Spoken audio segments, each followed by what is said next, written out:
I'm Paeter Garcia. I'm a partner with Best and Krieger in our Los Angeles office. I'm very fortunate to have spent really the bulk of my career immersed in water law and policy. I'm very grateful for that. So yes, today I'm here to introduce and to moderate a discussion between our panelists and among you, of course, at the end on our final topic for today. And before we get going, I'd like to again take this opportunity to thank all of you and all of the presenters, including the ones on the stage today, for spending their day here in this very, very unique discussion and thought-provoking program. So speaking of thought-provoking, I hear that there's been quite a bit of discussion about some of the things that Marc Reisner says in his book, and so I brought a couple quotes of my own to kickstart the discussion. In Cadillac Desert, Mr. Reisner described Los Angeles, where of course we sit right now, as it existed in the mid-1800s as follows: a torpid, suppurating, stunted little slum. He said, most of the year, its water resource, the Los Angeles River, was a smallish creek in a large bed.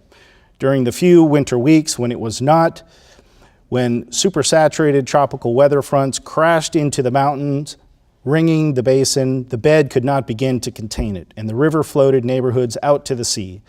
Had humans never settled in Los Angeles, evolution, left to its own devices, might have created in a million more years the ideal creature for the habitat, a camel with gills. Thank you, Mr. Reisner.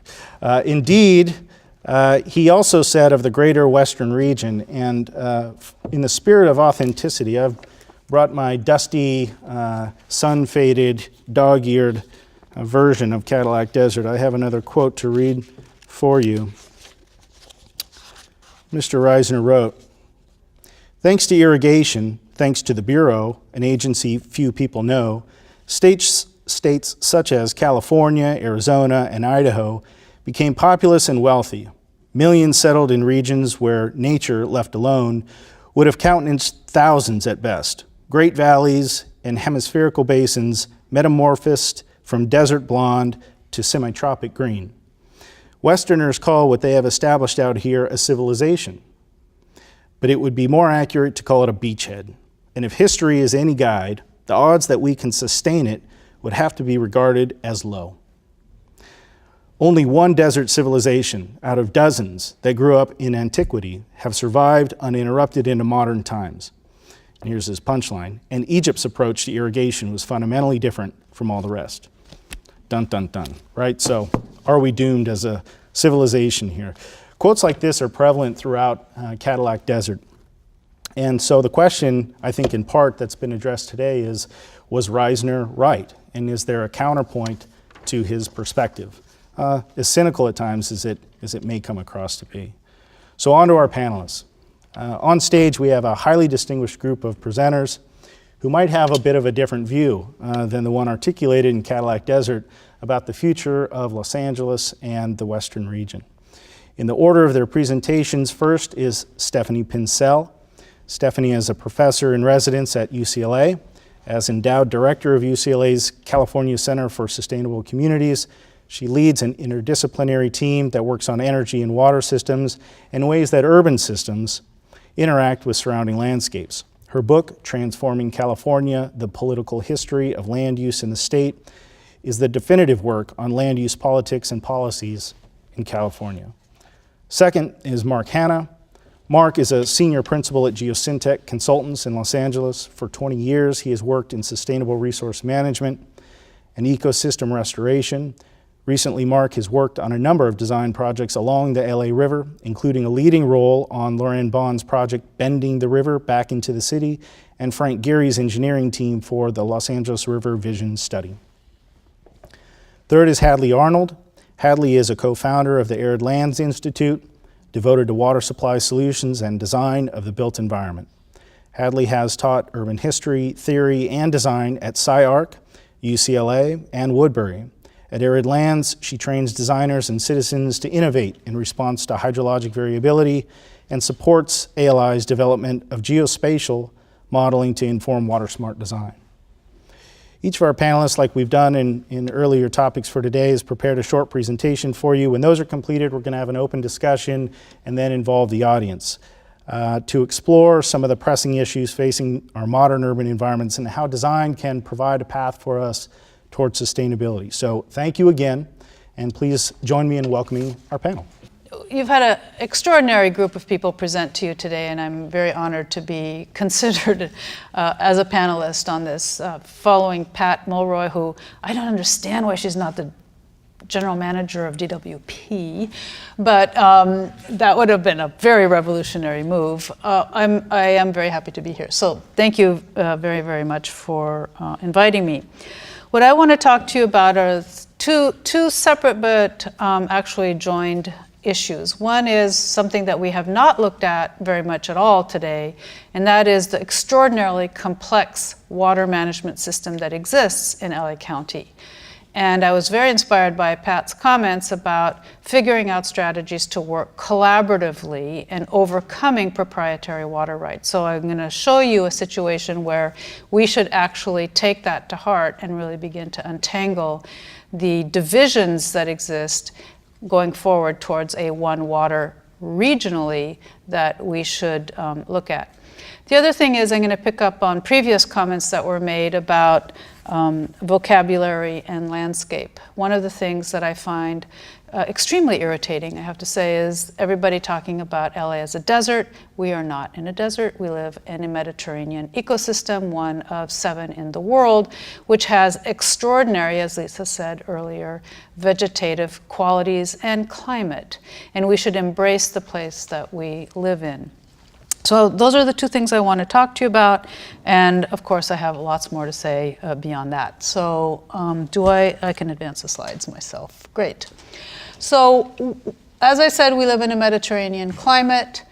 We are going to have and are starting to have incredible impacts to these climate regimes across the globe, not just here.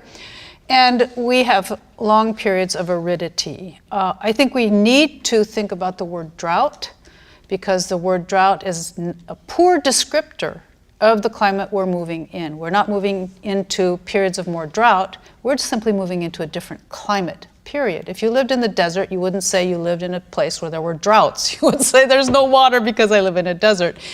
In a Mediterranean climate, you have times where there is no water. That's very different than a drought. And what that means is you have a very different cultural perspective to water if you live in a place where there's not much water.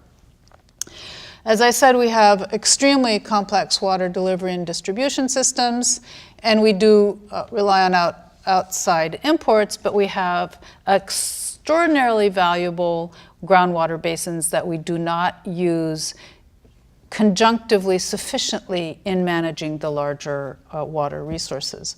And as we've heard, outdoor water use is still 50% or more of water use. And while I respect David Pettijohn's optimistic view of water use reduction out of doors, at least in the neighborhood I live in, I wish there were more of those water cops, because believe me, it's like, do these sidewalks really need that much water to be happy? It's like kind of astonishing.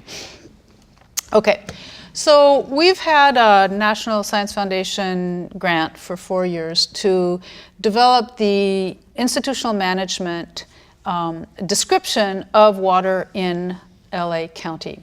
This barely begins to show you how potable water is managed in LA County. We have over 100 different water delivering entities, and that's not counting the very small mutuals that deliver water to less than 3,000 hookups and less. So what you have public water agencies, you have private water companies, and you have these nonprofit water companies that are mutual water companies. The public water agencies differ as well. There are special districts, there are city utilities. Those are regulated obviously differently because special districts are generally created by the state legislature and have their own set of rules, and depending on what year they were established, they have different sets of rules in terms of whether they have appointed boards or elected boards. City utilities are managed differently as well. Private water companies like Golden State Water are regulated by the Public Utilities Commission. So if they want a water rate increase, they go up to San Francisco. City water utilities and special districts are regulated by state rules, including Proposition 218, which requires a whole set of very complex jumping through hoops to be able to raise your water rates. And so what you have is an enormously dense and thick water regulatory, water delivery infrastructure. And so if we're going to move to thinking about water differently in this region, as Pat has inspired us to think of, and I think is the future, we have to address the complexity, this complexity that just grew historically as the region grew, thanks to, in large part, met water coming in. So I would say that one of the big obstacles we have to really coming together as a region around a different water future is the silos that this represents. And each one of these entities has infrastructure, it has funding, it has regulatory requirements of their own, and so forth. And it makes it that much more difficult to move toward a one water approach. So problem number one is complexity that is probably, well, it's hard to fathom actually, but it exists, it's real. So the second one has to do with, and this is just a map, and I can go into much more detail about so the water purveyors in the Upper San Gabriel Valley Municipal Water District, just to give you a sense of how many there actually are. So do they all need to exist? I think that's a big question. I would posit that they probably don't. That any institution, as if you read Max Weber, wants to continue to exist really badly, but that there are at some point inefficiencies in this kind of system that we should address. So I worked with Terry Hogue she's at University of Utah. I'm sorry, she's at Colorado School of Mines on this NSF grant. So we have this very, very rich groundwater resource in the region, unlike places like San Diego and other places. And what we've done over the years is essentially create a legal system that protected people who had put their straw in the ground at a particular point in time. And those are known as water rights. So I find it very interesting conceptually to think that if you put your straw in the ground at a certain point in history, that becomes a right. And so we've adjudicated these groundwater basins so that they don't go dry, unlike the Central Valley, according to how much water people extracted or pumped or produced, I guess that's the right word, from these groundwater basins, simply, again, as a historic artifact. Really? That's the best we can do when we're thinking about going into a period where water resources are going to become more scarce. So I would suggest, again, inspired by Pat Mulroy, that we can do better than that. We can actually think about managing these extraordinary groundwater resources much more in the spirit and the need of the region. And I think that we need to, the lawyers among us need to begin to think far more creatively about how we can actually begin to overcome the individual proprietary water rights that prevent some cities from having any access to groundwater whatsoever, and also in the interest of the population of the region. We create these systems. We can change them. Okay, so that's a network view of LA groundwater management. So over 350 groundwater owners and so on. So we have this socially constructed set of water systems, which relies on I'm going to take about 4 minutes. A thicket of institutions that at this point relies on imported water. that it's created this new hydrology made up of the infrastructure that affects ecologies near and far, and we are the living organisms that are regulating this, so that we can actually change the situation. We have to empower ourselves as humans who made these things to rethink them. But I do think one very, very fundamental component of all of this is to realize where we live. Okay, where do we live? Well, we live in a Mediterranean ecosystem. And different places in, well, actually LA uses more than 97 gallons per person per day, and whether Pat is right about gallons per person per day, it just does show that as a region, we can actually use a lot less water. And a lot of that is predicated on our landscapes. So we have this heritage of abundant water, importation of exotic plants. It's really cool when you go out there and see where plants are coming from. But climate appropriate landscapes would reflect the region we live in. We live in people go hiking in the mountains all the time. Do they like that landscape and those plants? Sure they do. Why can't we rethink our language of landscape in the region? And we heard a little bit about that earlier, but the nurseries don't produce the plants, the retailers don't sell them, people don't even understand that plants are like, they're living creatures. You wouldn't give your dog cat food. Well, why do you give your California drought tolerant plant fertilizer when in nature they don't need fertilizer? It's a whole new way of thinking about where we live. Let's connect back to place and appreciate the beauty of where we live. So I won't repeat what Lisa said so eloquently earlier today, but we do need to introduce seasonality. I mean, the summer's the summer. It's not some kind of Hawaiian verdant tropical paradise. And I will stop because I'm running out of time. But I would leave you with a message that there's plenty of water, but there's not enough to waste. And we really have to rethink how we organize ourselves to bring the water in, distribute it, and how we use it. And I have lots more detail as we go on. But let me leave you with one final thought. Does anybody ever say that New York City shouldn't be built there because we need to import fossil fuels to keep it hot in the wintertime? I don't think so. It's not like around New York, there's all this oil that they're extracting to heat the city in the wintertime.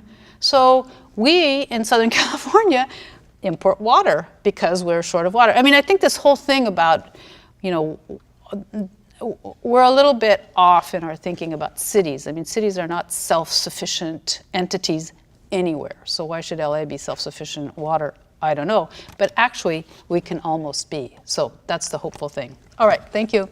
Thank you, Professor Pincetl, and thank you everyone for sticking around, and to BB&K and everyone for having us here today. My next talk is to lead from what Professor Pincetl was just describing and moving towards the future potential that Los Angeles may be, depending on who has a say. A lot of the work that I'm going to be showing here is obviously work of that I've done for clients such as Metabolic Studio, LA Sanitation, LADWP, Linear Cities, so it's private, public, nonprofits alike, LADWP, Water Replenishment District. So this is a compilation of a lot of experience that I've gained working for across multi-sectors. So as Professor Pincetl just mentioned, water everywhere, not enough to waste. I looked, because I had heard that before, and we had practiced this routine. The original quote was from Samuel Taylor Coleridge in a book titled The Rime of the Ancient Mariner, and it's him floating in a boat, looking around. Water everywhere, nor any drop to drink. And that's kind of what this may represent, is in the early 30s, when the LA River burst its banks for one of the last times ever. This is looking downstream In the channel of the Los Angeles River, the Arroyo Seco comes in from the left. This is the rail bridge. The old Riverside Bridge is about where we're sitting, and that's the Figueroa Bridge. It's an amazing place in Los Angeles where the amount of infrastructure comes together in that one location. You've got the 5 and the 110. And at this point in the Los Angeles River, there's an average of about 180,000 acre feet a year that flows through this one spot annually, every year on average. However, there's a lot of variability there.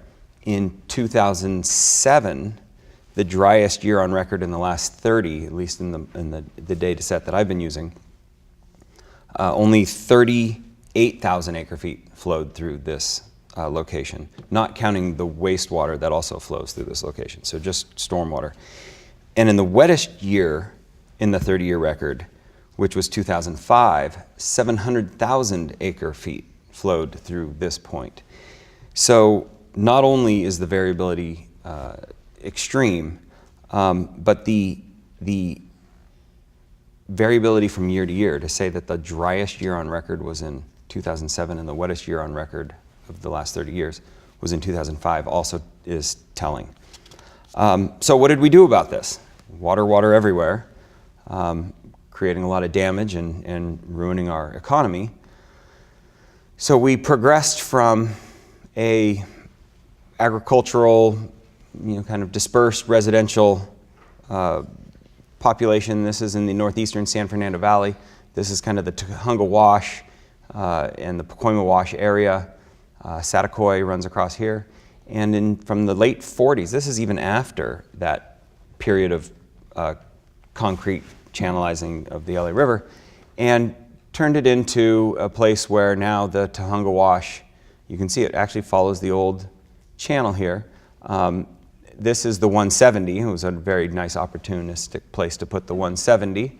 And then this series of dikes and whatnot and levees actually became improved into becoming the Tujunga Spreading Grounds, which is owned by the City of Los Angeles through the Department of Water and Power, but operated by the Los Angeles County Flood Control District to take water off the Tujunga Wash system, spread it into the spreading grounds, and recharge the San Fernando Basin aquifer. Just upstream of this photograph is the Hanson Spreading Grounds. And these are spreading grounds that are part of the Los Angeles County Flood Control District and Water Conservation District duties that they've been doing for decades. So the idea that stormwater is something that we need to capture now has been thought of for quite some time, but we can always do better. So what then ends up is water, not everywhere, but in a very concentrated place, and this is what we get. This is where the water that falls here locally, as Pat Mulroy was saying, why invest in stormwater capture when it doesn't rain there? Well, it does rain here. Professor Pincetl just mentioned this is not a desert. This is a semi-arid environment. We do get bouts of rainstorm, and we need to do a better job. It comes really fast, very intensely, and so we can't capture it all, but we can do a better job. So and through those efforts, we get that, and we get that. So now development moves up along the river's banks. You can actually see development patterns where Riverside Drive is, let's say just north of downtown, where there's a completely different age of housing stock on the outside of Riverside Drive as it is on the inside of Riverside Drive. When they finally channelized the LA River, it freed up new real estate, of course, for development. And this is very interesting because you can see the abutment of industrial lands moving right up against residential lands. This is just south of downtown. River runs up to the right down to Long Beach, kind of the Vernon area. Underneath this is the LA Forebay, which is also a very good location for groundwater recharge. This is a good area to get water back into the Central Basin, except for that it's paved. So this is what we got. And granted, there was a request. It was stop the flooding, and we responded and we stopped the flooding. We did a very good job. working recently with some of the partners over at Geary Partners, one of the partners mentioned, they go, gosh, the LA River, it does a really good job 3 days out of the year, and the rest of the time it just doesn't. So the word was different, but so we also get this. This is a series of maps to be read like heat maps, of course. In the upper left is CalEnvirus green, and this is a statewide ranking of where the quality of life compares to the rest of the population in California. Red is you are in the bottom 10%. You can see it's centered right along the corridor of the Los Angeles River. It's also the corridor of the transportation hubs. It's the corridor of a lot of goods and services move up and down. So you move over here, and this is a map of park space needs. So the red represents areas that are less than the minimum requirements for a quality of life in California, which is less than 1 acre per 1,000 residents. You can see there's a density in locations in areas that were allowed to develop to this point because of a lot of the infrastructure that was put in place in the past. Again, pollution burden. I don't need to go through all of these, and poverty. What this shows is kind of a sad story, but at the same time an opportunity to change the way we're doing things and focusing on all of these. Each one of these, and it's hard to say it comes with a funding source, but there are entities and agencies and nonprofits that are looking to invest to increase park space, to decrease the pollution burden. And so when you tie these needs with maps like these that I believe Hadley will come up next and describe some of the more refined tools on how to do site-specific planning, you end up with opportunities for, on the left here, groundwater recharge. The lighter areas are actually the areas that are better to capture precipitation and get it back into the groundwater. At the same time, you can overlay it with these water quality requirements. So this unfunded mandate of our cities to clean up the urban runoff before it reaches our receiving water bodies.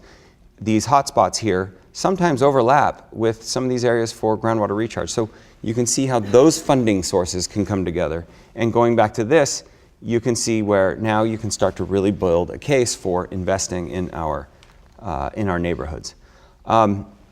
Just to get quickly through this, I will wrap up here very shortly.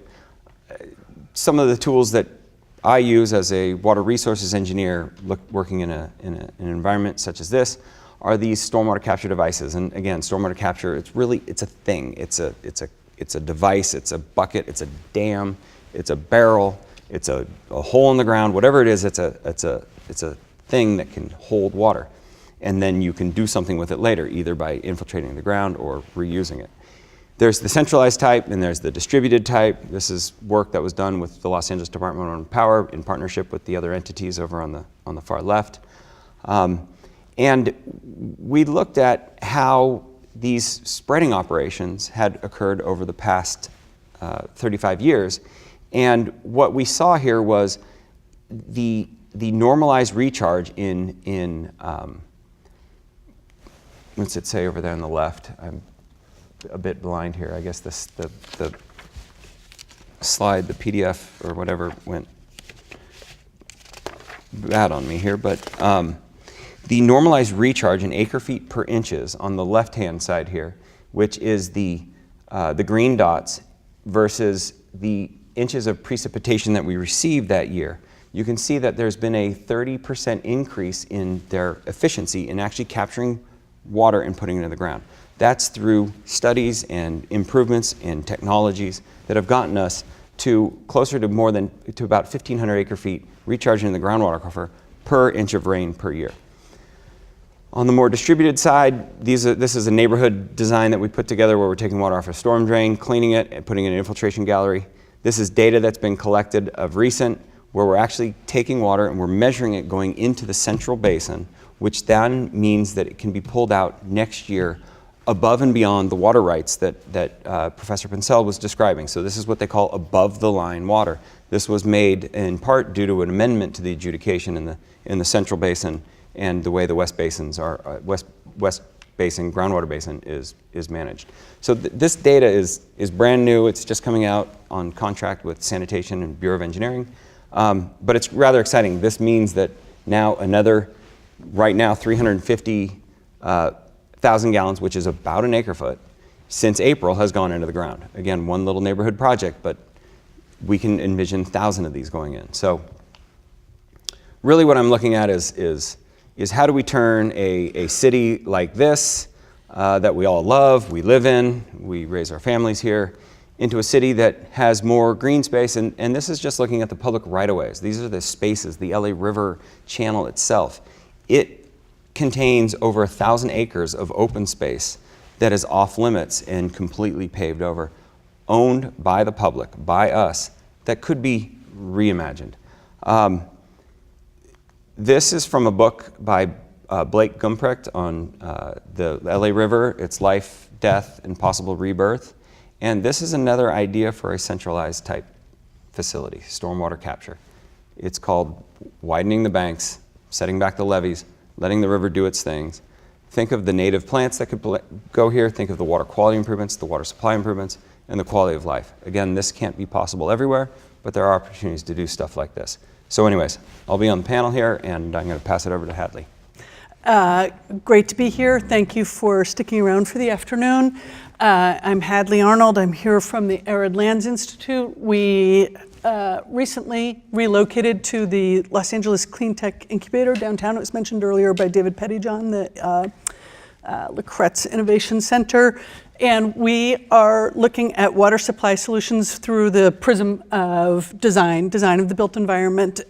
We come out of an architecture background, but we've also have come to understand that we need to step away from our discipline, maybe not away from our design training and systems thinking, but the making of buildings has been less our goal recently than the making and the design of tools for a water smart future city. Some of those tools are curricular, some of them are outreach programs, some of them are institutional or organizational, and some, in this case, are digital. This is a digital decision support tool. Wow, I have to say, designers really like to work in Keynote, and it does things like keeps your typefaces and your alignments, and when things transfer to PowerPoint, it really throws that design sensibility off, but I'll try not to let it faze me. We're working on a digital design tool that is designed to accelerate and support designers, developers, property owners, water agencies in making the right decision on whatever sites they are developing or managing. The challenge, I think we're broadly familiar with, everyone in this room. I'd like to just touch on the tool and projected applications and outcomes, and then look at what might be the policy implications. Obviously, the goal in this case is to maximize localization potentials. What does that mean? It means in the face of changing climate, hydrologic variability, longer drought periods, decreased snowpack, increased, less frequent but intensive rain events, we have an opportunity. Yes, we have challenges, but we also have an opportunity. Stormwater is just one of those opportunities, and we have a focus on it. We really latched on to Robert Wilkinson's figures from UCSB that with conservation, recycling, and stormwater combined, we can meet 82% of Los Angeles's current demands, half of that coming from stormwater. But if you're a designer or a developer or a builder or a water agency, how do you look at a fully built environment and start to prioritize, where am I going to get the most stormwater? How much energy is that going to save me? Where can it go in that can align with park poverty? How can it create habitat? What other benefits can I wring from it so I can decide where to invest scarce dollars in what is going to be one major piece of a diversified water portfolio? The problem as we saw it was not what fixtures to spec or what lid policies to adopt. It was How do you work really specifically into the needs and the opportunities of your site when your data is really dispersed? How can you accelerate that? The relevant water data was not sufficiently rich, integrated, and therefore accessible or analyzable to inform effective decision-making. Decision-making that is very site-specific and that one could be confident when in certain threshold risks, one could be confident we're in the collective good of an optimized hydrologic basin. So Hazel is the tool we're developing. Hazel takes between 30 and 40 publicly available data sets having to do with climate change, precipitation, flooding, soil characteristics, land use, groundwater contamination, and aligns them and allows designers to plug dynamic scenarios into the surface of the city and get feedback. How am I doing? What am I going to achieve or attain if I make move X, Y, or Z? It couples a runoff model when we use precipitation normals as opposed to averages, which was from a conversation earlier this morning. Infiltration, obviously super important. Where's it good to infiltrate? And really, really, really importantly, where is it not good to infiltrate? And that's our constraint model. Looks very precisely at not only geology, but also known contaminant sites. And it gives us a set of results. This is a study area. We'd like to do this model for all of the 864 square miles that make up the LA Basin, but this is 200 square miles of San Fernando Basin. We can estimate that surface runoff available in this basin is about 92,000 acre feet per year, more or less. What's an average or a normal rain year? Of course, that's going to vary, but the model tells us very specifically where are our best places to capture volume of runoff, and then runs it through a kind of meat grinder where the best places to infiltrate and where are the places where we absolutely should not infiltrate due to contamination or geology or liquefaction. What we end up getting is a characterization of the built environment, the surface of the city, at a number of scales, and this is the value of the tool. It couples surface and subsurface. It operates at a very high resolution. Right now it's operating at about 30 meters squared, and it's going to get down to 2.5 meters squared. And it couples water quality with water quantity. In other words, yes, we want to maximize stormwater retention, but we want to be really careful that we're not putting it into contamination sites or disturbing ongoing remediation efforts. But the practical matter is, the great value of it is it allows us to make decisions across scales. That's come up a number of times today, the idea of how do we collaborate regionally and also do the right thing just in our own backyards. When you're operating at the level of property lines as well as basin, you can do both, or that certainly is our hope. It becomes immediately clear that there is a zone that is highly appropriate for infiltration and where known best management practices could be employed readily. There is also, really importantly, a complex pattern of zones around the basin where we should not be infiltrating. That doesn't mean we then waste that water. It means we have to invent the ways to keep that water above grade, store it, and reuse it on site. And of course, there are hybrid zones as well, where capturing the water and or conveying it to an infiltration site might be appropriate. We are working right now with our partners, designers and urban planners at Perkins & Will, engineers from Arid and the Nature Conservancy, and City of Los Angeles Bureau of Engineering to build the model out so that it isn't simply telling us the suitability of where we should or should not be infiltrating, but it's also giving us plug-in tools that allow us to measure what would be the benefit of scenario A or scenario B on this particular site. How do I size my system so I can get economic and environmental benefit out of it, and do a cost-benefit analysis. The metrics include how much water, obviously. This is supply driven, but it's not exclusive. How much water can I capture? How much energy would be saved comparative to imports, for example? What would be my greenhouse gas reduction? How much habitat am I creating? Have I reduced the heat island effect in my neighborhood? What economic cost benefit have I gained from this scenario? How many pollutants have I removed from systems downstream, for example, obviously the river? This is a quick mock-up of testing that's going on by our partners at Perkins and Will. And I've really kind of trimmed it down so just to sort of give you a snapshot. They're looking at a 12-acre healthcare site in the middle of the valley. They ask Hazel, what zone am I in and what are my options here? How can I accelerate my design process to sort of do the right thing? Propose, I find it's in Hazel Zone 1, do infiltrate here. I propose bioretention basins. Gosh, a lot of my graphics, I'm sorry to say, have dropped out. I apologize. How many acre feet? What kind of equivalent is that to how many households worth of water supply am I generating? What's the equivalent in megawatt hours? How much reduction in greenhouse gases? How much acreage of habitat? What's my factor of heat island heat reduction? And then I might play with several other scenarios on or near the site. The model, because it works across scales, also should be able to tell us if I were to apply the same approach comparably once, twice, 500 times, 5,000 times, what would be my net gains, what would be my costs and benefits to doing that.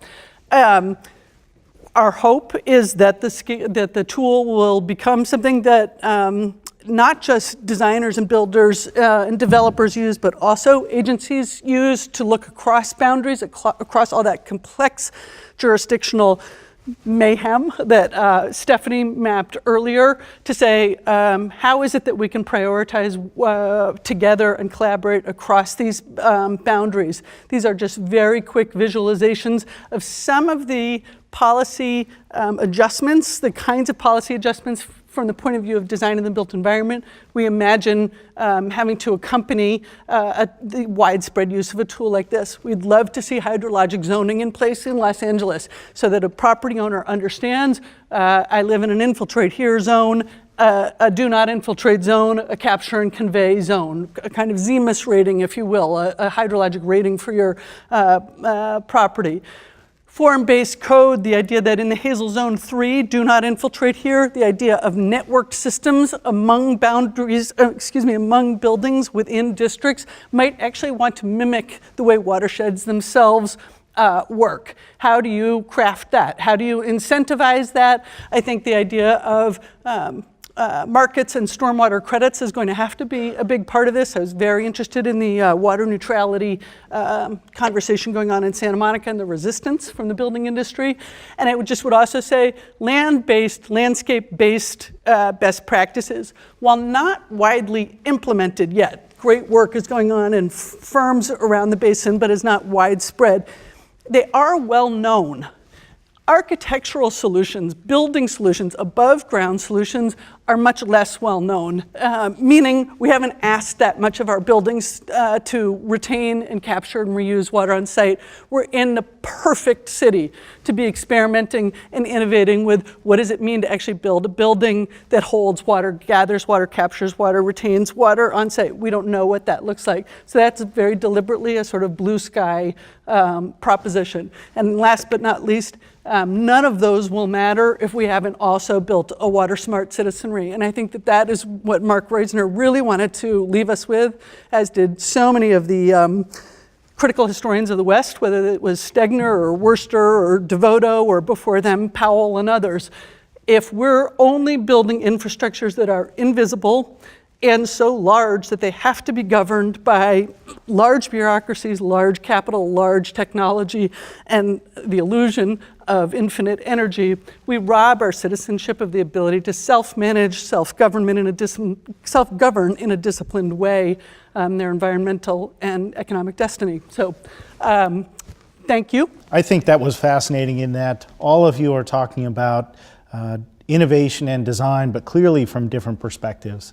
That's what I think made that set of presentations so rich. At the outset, I had a a quote from Marc Reisner where he said that our desert civilizations, and I know, Stephanie, that makes you mad, even if he said our Mediterranean ecosystems, by their nature, are unsustainable. I do have a question about that for all of you, and Hadley, you addressed it a bit at the closing of your remarks, but Pat Mulroy made the point earlier, and I hope I'm not mischaracterizing this, but she said that recently we were within a year of being in real trouble on the Colorado system. And within the same recent history, we went from an unprecedented initial 0% allocation on the state project up to a 5%. I think it was the 2014 year. And then, now we see a 60% year. But there is a potential for an imperfect storm, if you will, in the different water systems. And I guess from a population level, these statistics could be wrong as well. But generally speaking, if we were to assume for purposes of discussion that we're at 37 million now and we're going to be 50 million by 2030 or so, okay? Was Reisner, at the macro level, was he wrong? I mean, are we unsustainable? And if we're not, what's the counterpoint to his position?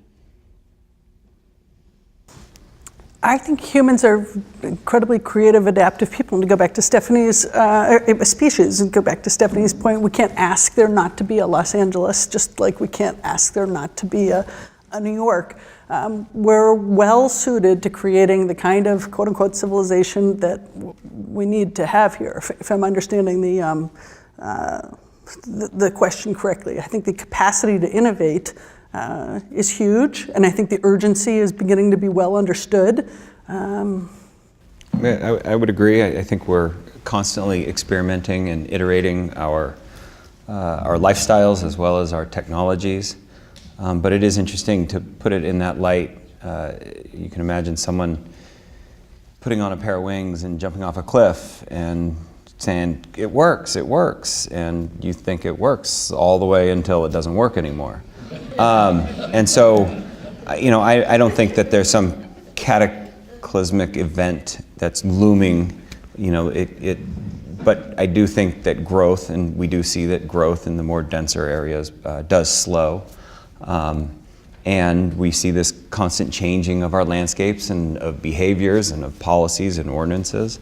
But then again, to grow from 37 million to 50 million, while still supplying, a third of the planet's pistachios and other things. I mean, there are going to be some big changes coming. I don't think, again, a crash into the earth is what's ahead of us. But as Professor Pincetl was saying, there is going to be there should be, and why aren't we asking this?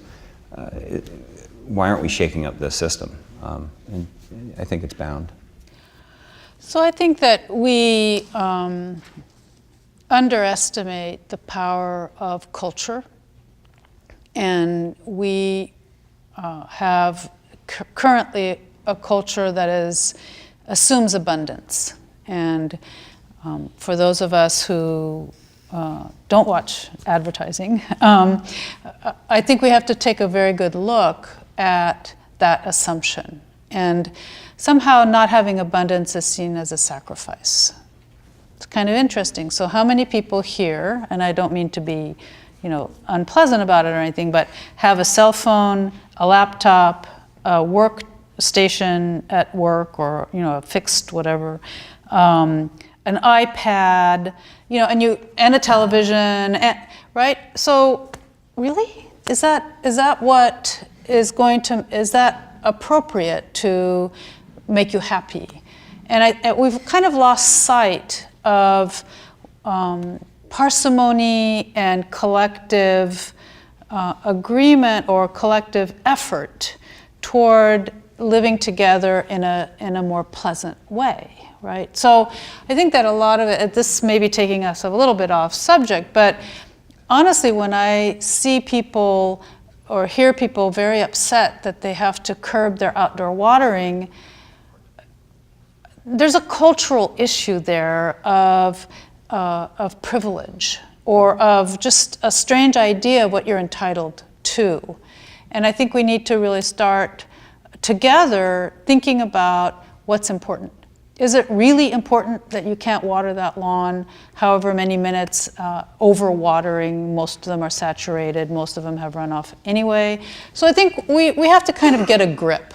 And a lot of the prospective future is not a miserable, horrible, terrible future. It's one about much more engagement with the practices of daily life. Much more engagement with place, much more engagement with neighbor. A lot of neighbors I don't like, but nevertheless, I'm a human in society, right? What else can I do? So I think that there's a big cultural component of this that's very hard to approach, but is something we try to walk around through technique and modeling and numbers and all these other things, but is actually pretty real about how we think about living together in a place. I appreciate that. I don't think it's off topic at all. In fact, when you were speaking, I wrote down the question about your comment of sustainability requiring a cultural fit. And how would you say that we get there, Professor? Do you legislate it in part?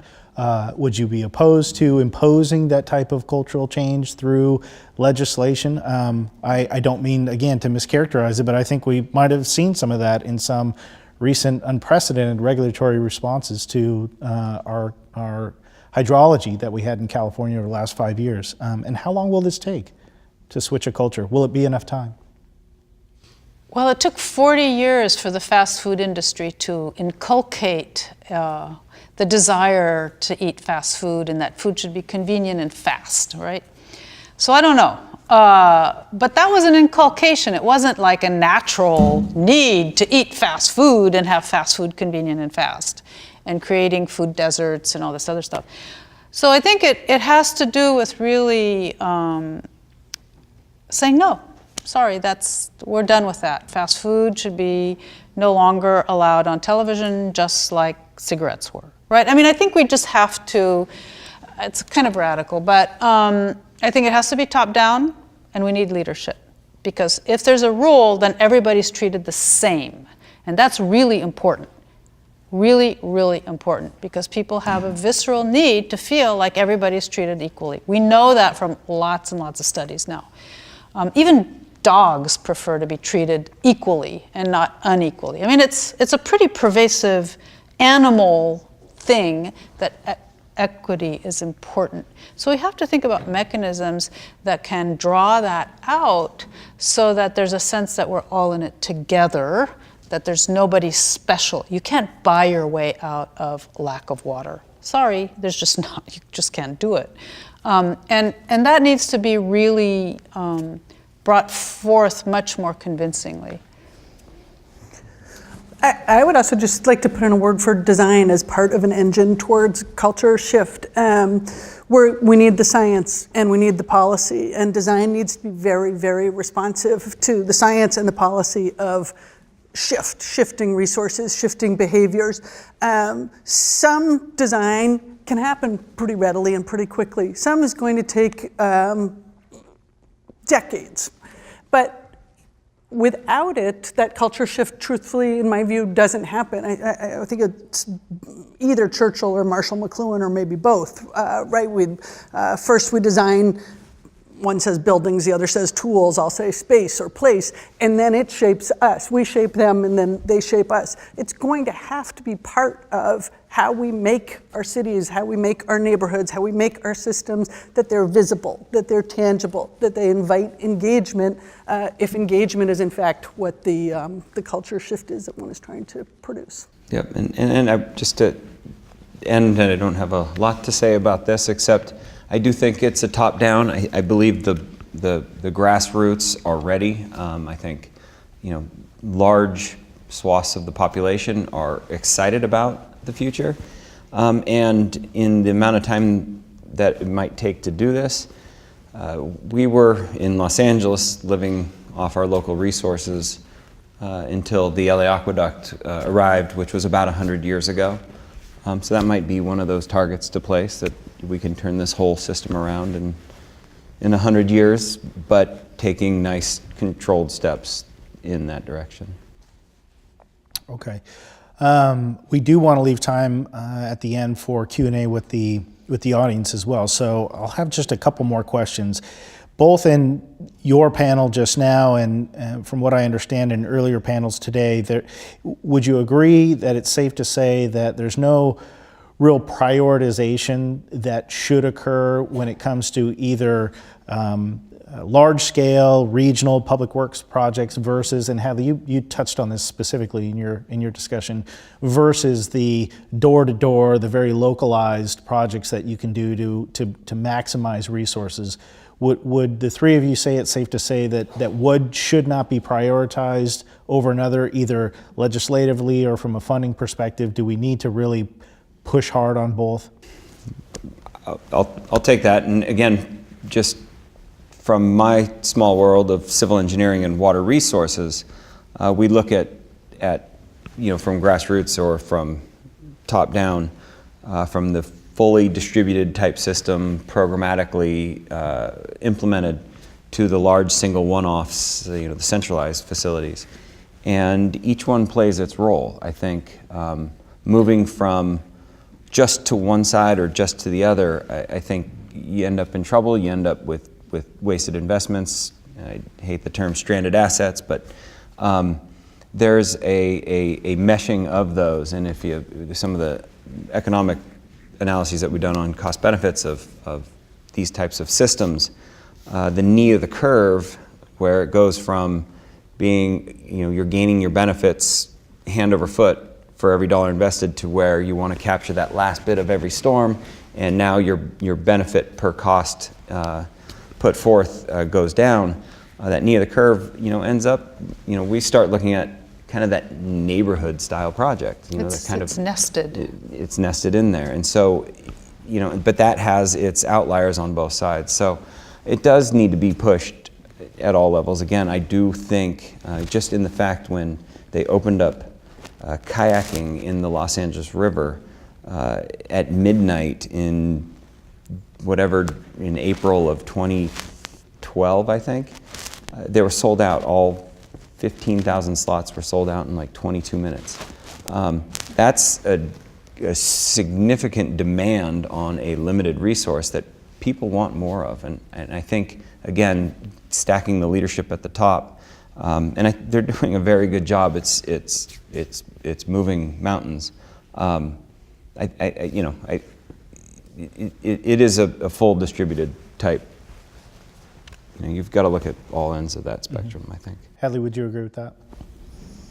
That it's a both and?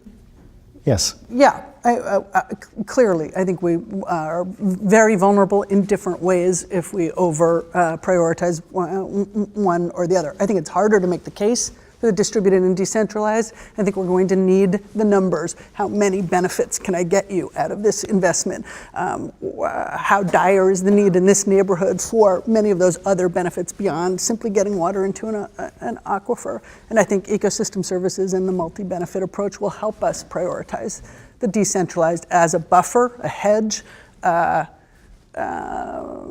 against failure or diminishing returns on the centralized projects. So I agree with that. I also think it's worth noting that there are certain things in our society that we don't actually have to justify on a cost basis.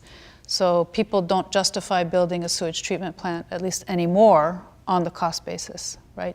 You have to have a sewage treatment plant, you pay for it. In a lot of ways, we're dealing in apples and oranges. To have to justify a decentralized best management practice, infiltration in neighborhoods with dollars is, I understand the logic behind it, but it's a kind of uneven playing field when the big infrastructures we just do. Right, and so we have to also think about why do we have to justify some things with dollars and other things are just matter of course, and how that creates this uneven playing field and moving forward to implement projects. You mentioned this idea, and it struck me in the lawyer's mind about how is it that we allocate rights based on a point in time historically when one entity or one region may have started developing a resource, but you evolve over time. from an urban perspective or otherwise. So in developing these new supplies, stormwater being a great example, how should the rights, this is what makes, it gives me the Pavlovian response as the lawyer, but how should those rights be, should there be rights, but if there are, how are they held, administered, and allocated? How should they be? Again, I have my answer, I know where I would go. How do you approach that question? You're creating that groundwater, Hadley. One more time, what? You're creating that groundwater by infiltration. You're asking once we've replenished that groundwater, how are we managing it? Is that how Is are it we fair allocating? to give it the certain rights to someone who developed it, or should it be more of a social construct? I think it's a tough question. I don't know the answer to it, but I think you can be rewarded for a collectively managed aquifer in other ways besides a literal withdrawing of water, which I think would mimic the first in time, first and right kind of cacophony that we now live in. I think, I think I don't know exactly how it would be managed. It is a complex question, and I think it took 15 years for the amendment to the adjudications in the Central Basin managed by the Water Replenishment District to come to fruition on how do they handle new water coming in. And to call it new water, again, that could go on and on, but essentially the way they structured it was, if you're going to do a project that will be capturing new water that is presently leaving the basin and going out to sea, and you have conceived of a project that will benefit the aquifer, you need to go to a regional group and say, let everyone share in this investment. Brings your cost down, but also brings your benefits down. And then there is a choice being made by the regional entities that have the rights, the pumpers, those that were first in time, to decide if they want to capitalize on this new water supply, which is interesting because if the water is running off the city of Los Angeles and they want to capture it before it leaves the city of Los Angeles and put it into the ground for future use, surface water rights are based on, this is our lands, we're riparian to it, we should be able to do what we want with it, we're going to get in the ground, we can take it out.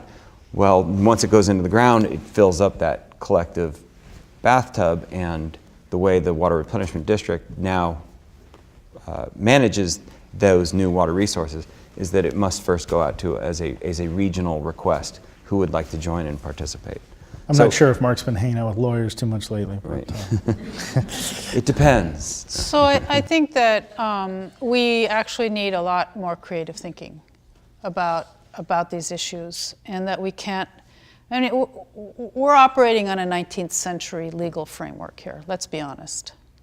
And so is that good enough in the 21st century? I actually don't think so. And so what we're seeing is this kind of convoluted trying to figure out what the interstices of possibility might look like. And that's realistic, but it may not be enough. And so can we then say, we have these groundwater basins that are regional assets, right? The water falls on the region. It just so happens that cloud may dump on Artesia, but that's not Artesia's water because the cloud happened to dump on Artesia. So I think we just need to kind of transcend the fragmented metropolis, 88 cities that grew topsy-turvy over a period of unprecedented, luxurious resources available that were really cheap, and really think about the future that we would like to live in. And does it make sense that this historic legacy confines our creativity and our law? I would posit that it doesn't. And the challenge I would like to put out there is for us to really think about what we want and figure out that system based on what we want to see, rather than trying to be confined by what we've already created. I just want to say we're going to have to be able to take some risks too. I mean, things like stormwater falling on the San Fernando Valley being disincentivized to infiltrate because Los Angeles, no matter what, is going to own it. We need to look at critically. That's an old law, an old policy. That's Pueblo rights era law. It's old science. You can't recharge that aquifer unless you can measure what you're putting into it. Well, probably in the 1970s, we probably didn't have the technologies for measuring stormwater. We can probably say pretty darn accurately at this point what a municipality or a property owner is putting back into the aquifer. I think there was consensus this morning, we should not be quick to jettison our laws or our legal frameworks. Look at Australia. I'm not so sure. It sounds like Pat Mulroy jettisoned some frameworks in her region to collective benefit. And I think that kind of risk-taking is going to be absolutely necessary to answer questions like who's going to manage that groundwater. So this is a question that's kind of been in my mind all day. Water is essential for all life. And so apropos of what you've just been saying, first of all, should water belong, quote unquote, to anyone? And the second question that follows from that, if water is necessary for all life, the conversation that we've had today has focused solely on water use for humans. Yeah.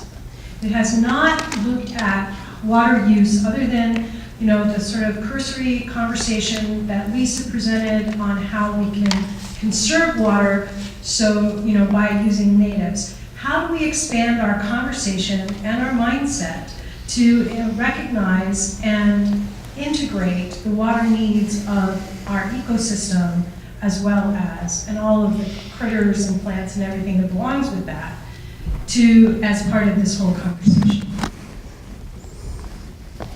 LA River. There are multiple needs. Of course, we all talk from the human perspective because that's what brought us all here. I think that's also, unfortunately, what pays the water rates, and that's the structure that we're amongst. I'm not saying that that's the right way, but I think that's why. I think more towards the question of, water is a human right. I agree wholeheartedly. We used to be able to walk down to the river and dip your bucket in, and you walk 3 miles back to your house.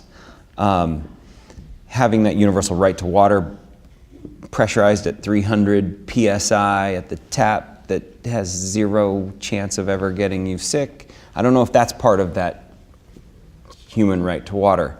And that's a lot of what we pay for, is making sure that you can brush your teeth at the instant you want to. And but I do think that this might be an area that you would like to expound upon a little bit. Well, I've been expounding a lot. Right. So I think, Rosie, that you have a very important point, and it's part of this understanding that not only is my individual water use related to your individual water use, because the water I put on my lawn is not only the water I won't be able to drink, but it's the water you won't be able to drink, and I can't buy my way out of that. But it's also about understanding that you live in a context where you are dependent on the ecosystems writ large for things that you probably aren't even aware of. And so we've had a very successful culture of individualization over the past 100 years. It's all about my app and my preference for this and my preference for that. And we've neglected the fact that my preference is only possible in a social context. And so it's part of that's why I raised the question of culture. And I don't have any real solutions for that, other than we have to talk about it. That's the first start. And then we need leadership of our electeds to transcend, my council district needs this, and my council needs, because I won't get reelected if I don't do, the whole thing is pretty far along, but it's not predestined. So it's up to us to bring it up. I don't have an answer for that, but. Yeah, ownership of water is a tough, and it's really a right to use it. You don't actually own it. It's transient. It's like property. I own this. Well, I'm going to die, so what does that mean anyway? It's kind of a trivial, trite idea. I just wanted to inject something into the conversation based on a conversation that I've had with not just one water district, but several.